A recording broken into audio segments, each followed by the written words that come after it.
Wells, you done? Yeah, that's the one. Okay. You can go to your room, please. Thank you. That's it. This way. It's not my. Wells, I'm live already. Can you go, please? It's not my fault. Okay. Hi, guys. I want to talk about the difference between a good and a not so good therapist. Let's not call them bad. We just call them not so good therapists. um, the reason I want to talk about this is because people have so many experiences that they did not enjoy. And so, because of that, they decided that therapy is not what they want for their kids, or ABA therapy is not what they want for their kids. So this is specifically for ABA therapy because that's the kind of therapy that I got for Wells. I cannot speak on any other kind of therapy for autism except for speech and occupational. Those ones are like general. But when it comes to autism specifically, what we got for Wells was ABA therapy. So I want to talk about how you can tell who's a good one and who is a not so good one, and that way you can decide to change the therapy company or change the therapist. We'll start with changing the technician, because the person that comes to your house is really not a therapist. They are technicians. The person that comes to your house is a technician, right? And then they work under a therapist. So the therapist will set the process, everything that they need to do. And then the technician that comes to the home follows through with what the therapist tells them to do. So basically, that's how it usually works. Um, okay. But I like to talk to people who are not in the US because people in the US get access to therapy. So the people who are not in the US and you are in a country like my country, Nigeria, where you don't get access to therapy, if you do have therapy and it's frustrating you, then maybe you should listen to this and see if any of these reasons is the reason why you're getting frustrated with your therapist. And I think this also applies to even people in the US who get therapy, because sometimes I've experienced most of this.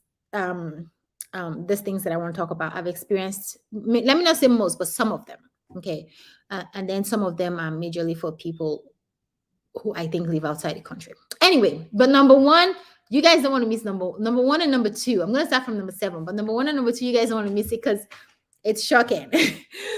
Okay, so number 7 is they get frustrated and they give up during sessions. Now, this one happened to me because, well, and again, let me say, if you're on here and you have a question on autism and you want to ask me, please go ahead and leave it in the comments, and I'll be happy to answer your question. So number 1 is, or number 7 is they get frustrated during session. So one time, Wells was getting his he had a technician in the house, and he was receiving therapy, and Wells started to scream and have behaviors, and this gentleman just basically gave up. He was like, I don't know what to do, I can't handle this. And this was the beginning stage of us receiving service. So for me, I'm like, what am I supposed to do? I don't know what to do. So it was frustrating for everyone involved, even for Wells, because we did not know how to handle him and the technician didn't know what to do.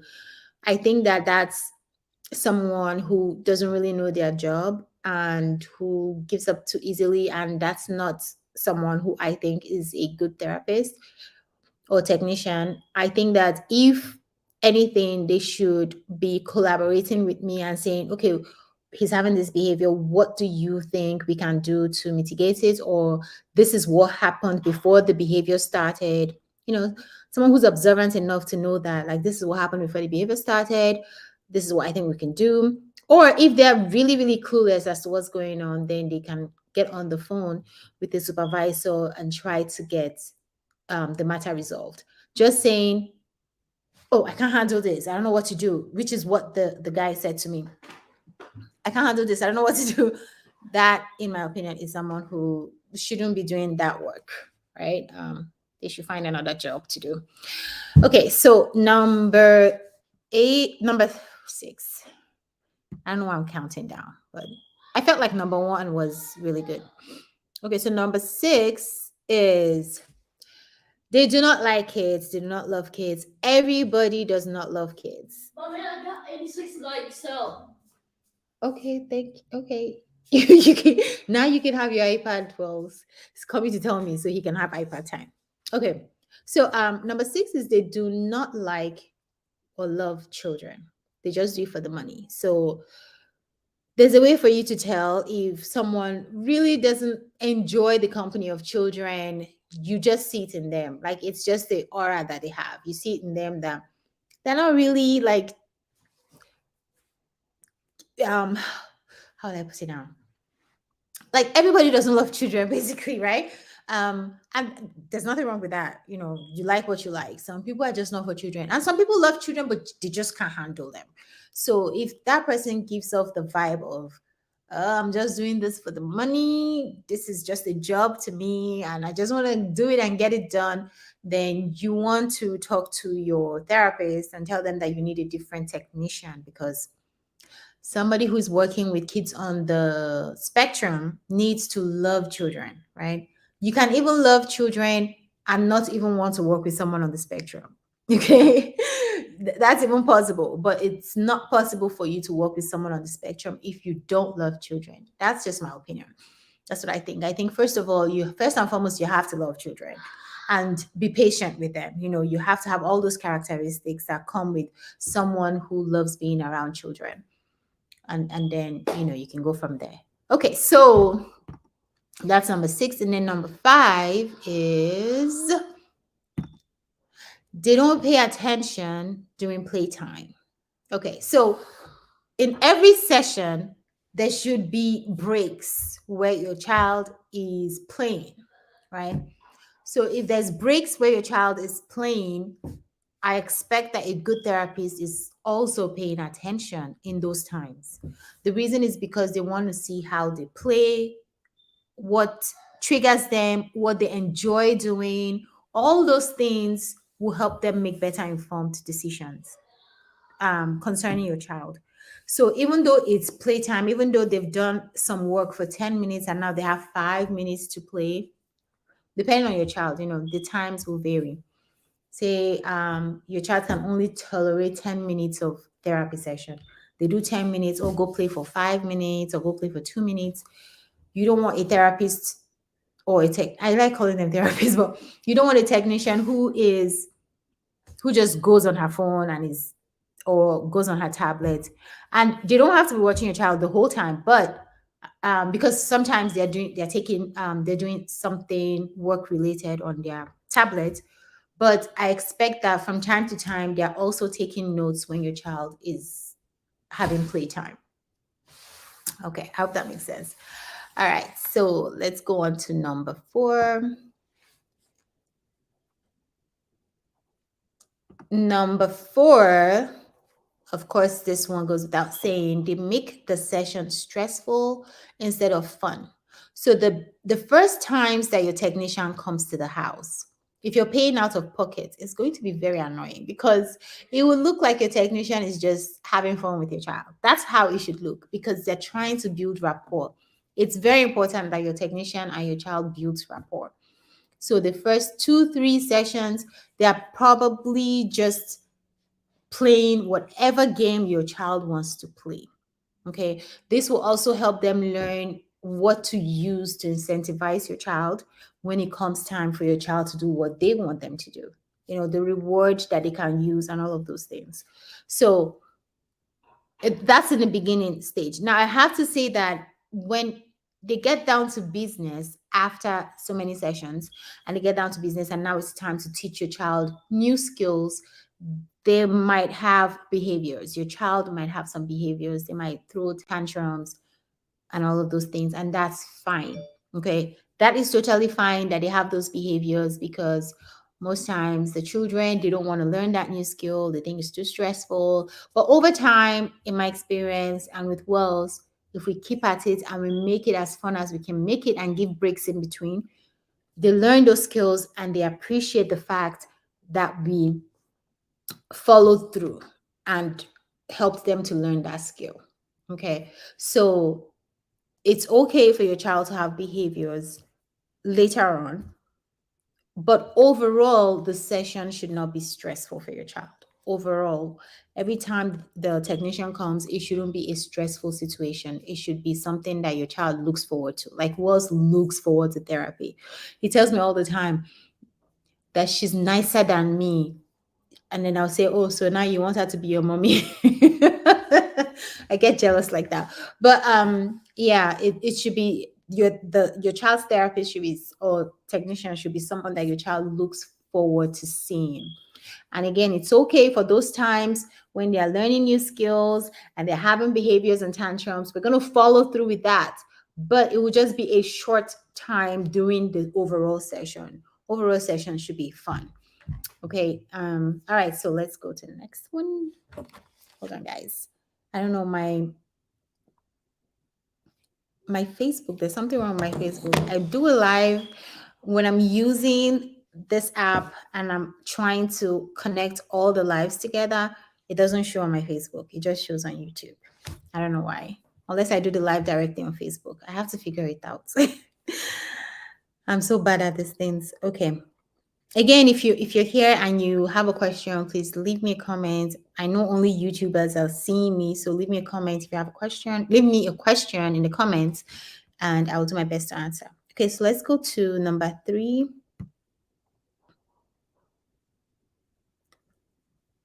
Okay, so I had to put this in here because if I don't, I will forget. Again, for people who live outside of the US, you live in Nigeria, where I'm from, or somewhere in Africa where you don't have access to therapy, please join our community. It is so much fun.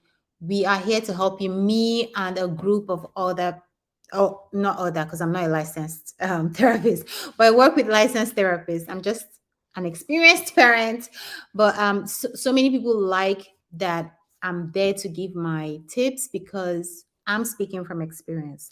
The therapists, they know the theory, but I know practical. That's not to say that they don't know practical because some of them have autistic children, but it's just a combination of both of it, like the theory and the practical. And I wish it could be free for you guys, but the therapists cost a lot of money. So it's just $7 a month for you to go in there and watch our videos. And if there's a topic that we didn't cover, just leave us a comment or send us an email, and we'll cover your topic for you based on your situation, and we'll do a video for you on that. So yeah, we have that. I have to put it in, or else I'll forget. I always forget to talk about it. Okay, so let me go to number 3. Let's see. Okay, so number 3 is they don't teach or carry you along the process. So your technician that comes to the house is doing stuff with your child, but they did not take the time. And I think this is more on the therapist.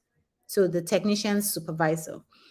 They're supposed to tell you, oh my God, them trick-or-treaters.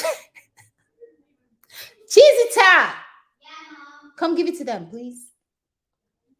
Oh my Lord. They're trick-or-treating today. Where are you, Mama? Let me just check if they're trick-or-treating. They are. Just take it to them. Just, we're coming. Oh Lord. Okay. So I'm so sorry, guys. So they don't teach or carry you along the process. So the supervisor is supposed to tell you, we're supposed to have a plan, right? Like, okay, so for, oh Lord. I'm so sorry, guys. Merry Christmas. Happy holiday. Thanks. Mama, say you're welcome. Have a great night or day. All right, close the door. Lock the door, please. Oh my God. How am I supposed to do all this stuff with this ginormous tray of Thank you. mountains in my hand? All right, put it down. Come on. That's enough, Mama. Put it down. Mama, Can't. put it down and leave. Thank you. Your work here is done. Probably not. There Thank might you. be more trick-or-treaters. I hope they don't come again. Thank Thank you. Okay, so oh gosh, I'm so sorry about that. This is live. What? We just. Oh my god. I thought they were all done. There's another one. Oh my goodness. Maybe you should leave the tray outside. Jesus. Yeah. Mama, do it quickly, okay? Do you not actually look like someone's actually doing Oh Lord, I'm so sorry. that? Bro, you guys got ulcers? Thank you. You're welcome. That's cool. That's cool. Look, you can get Okay. that. No. Oh, yeah, go with that. Thank you. Yeah. All right, close the door, Mama. You don't have to lock it. Just close it and go, go, go, go, go. Okay. So they don't teach or carry you along. So, like I was saying, this is the supervisor's job. The supervisor is supposed to say, okay, this is our plan for this period. So the plan is to teach how to eat with a spoon, for instance. So the plan is to teach how to eat with a spoon, for instance. And so we decide these are the steps we're going to take for that. Okay. And then they have to run it by you, the parents, because they want you to know what they are going to implement so that everyone who's involved in the child's life is implementing the same thing. So basically, that's what that is. But if they don't teach you or they don't carry you along, then and even the technician who comes to the house would remind you, okay, this is what we're supposed to do. um this is the part that I would like for you to play so that your child understands that this is not something that only I do, which is the technician. They understand that it's something that is expected of them even when the technician leaves. So the technician should carry you along, during the process as well. I'm kind of thrown off a bit with this whole trick or treating. Okay, so let me go to number two. Number two is the hide sessions. Okay, so this one happens a lot in African countries. I don't think it happens here because over here, we all know that there should be an adult in the house. The parents should be in the session to learn what's going on, right? Just like I talked about the process, they have to put you in the process, guide you through the process, and make sure you're following the process. So everyone is following the same process. So your child doesn't get confused. Now, some places in Africa, what they practice is that they hide the sessions. They tell you, the parent, that you cannot be in the room. Now, the excuse is, oh, it would cause a distraction, which is valid to an extent, but you cannot keep the parents away from the session all through. They should be in the session for a period of time, and then they can leave if they are such a distraction. If there are a lot of, if the child really doesn't listen when the parent is there, then one of the goals should be how to get the child to behave themselves when the parent is in the room, basically. But we have to be able to have the parents in the room to see how the session is going, because the parents need to learn, right? Which is one of the things that we do in our community. We are teaching the parents how to kind of be the therapist that the child needs, because having a technician come to the house or a therapist look over your case is awesome. But at the end of the day, you, the parent, you are very important. You're a very important technician in your child's life because you spend the most time with your kids. And even if you don't, because you go to school and you go to work, it's still important that you know those skills and you have those skills to implement them when the technician or the therapist leaves the house. It's important that those skills are enforced by mommy, daddy, anybody that's caring for the child. Okay. So that's number two. Then number one, I don't know how to do drum roll, but number one is, I think it's funny because when I say it sometimes, people are like, why is she saying that? But yeah, it's very important. Okay, so number one, they want to cure autism. That is a therapist that is not so good. Okay, so I believe that every or most therapists who know what they're doing understand that they should come from a place of giving your child more skills than from a place of let us cure this autism. Okay. So, number one, autism doesn't even have a cure. And number two, depending on who you talk to, some autistic adults will be very upset if you say you want to cure autism, because to them, um, autism is not a disease that they want you to cure. Okay, now I understand some people have kids who have other medical conditions, right, added to autism. But that's not what we're talking about. We're talking about just autism. For just autism, there is no cure. Okay, there's no cure. And again, like I said, depending on who you talk to, some autistic adults are going to be upset if you even mention a cure. So, but the problem with having a therapist who is coming and promising you to cure your child of autism is that they are coming from a place of wanting to change the core of your child. So, someone who wants to change a person and someone who accepts a person, those are two different things. It will be two different behaviors. Okay. So, if someone wants to change a person, that means they think that the person is bad, right? So, if a parent has not accepted their autistic child, guess how they talk to them? Like, stop scripting. What kind of rubbish is this? I'm talking like a Nigerian woman. What kind of rubbish is this? Eh? You just scripting and scripting. I cannot wait to cure this scripting. I cannot wait to cure this autism. Or this child is so, I don't want to use bad words, but some parents actually have those words in their brain or in their minds. Hopefully, they don't say it to the children, where they call them less than nice words in their minds, and they are hoping for some miracle to happen to change this child to become somebody else.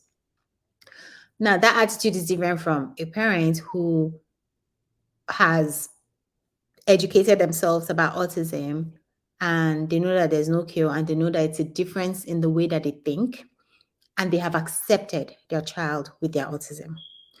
But they also know that they can put some things in place that would help them teach their child more life skills, right? Give them more skills and maybe help them with their sensitivities and all of those things. So, those are two different parents. And the thing is, a child who, the autistic child knows the difference between both parents. They know when you're speaking to them from a place of disgust and disappointment. They know, even when they are nonverbal. In fact, I think they even know, they're even more intuitive when they're nonverbal, to be honest. So they know when you are coming from that place, and they know when you're coming from a place of acceptance and love, and you just want to teach them basic life skills. They know the difference. So please do not be that parent who is thinking to cure your child of their autism, and do not accept anyone who comes into your home to say they have strategies that will help you cure your child. Do not accept it. That person will not pour into your child from a place of love and acceptance. And we don't want that. So that goes to say, please do not take your child to any church, worship place, any center where they are curing autism. Don't take your children there. You're just going to traumatize them. Okay. What you want to do is to work with people who love people on the autism spectrum just the way they are, because it's just a difference in the way they think. We just need to give them the skills that they need, and to kind of teach them the way that us normal people think. And over time, they learn, to be honest. Over time, they learn. So, yeah, that's it for number one. Do not get anyone who wants to cure autism. If that's where they're coming from, then a not so good therapist, and they shouldn't be in your home. Do not expose your child to that. Anyway, that's it for today. I hope that you guys got something from this. And again, if you want to join us, please go ahead and do so. We would love to go through this journey with you guys, holding each other's hands and learning from each other. And that's it for today, guys. Thank you so much for joining my live. And if you haven't subscribed, subscribe. If you like it, like it. If you don't like it, thumbs down, whatever the case, just do something. Share it if you feel like someone will need it. And thank you so much. Bye.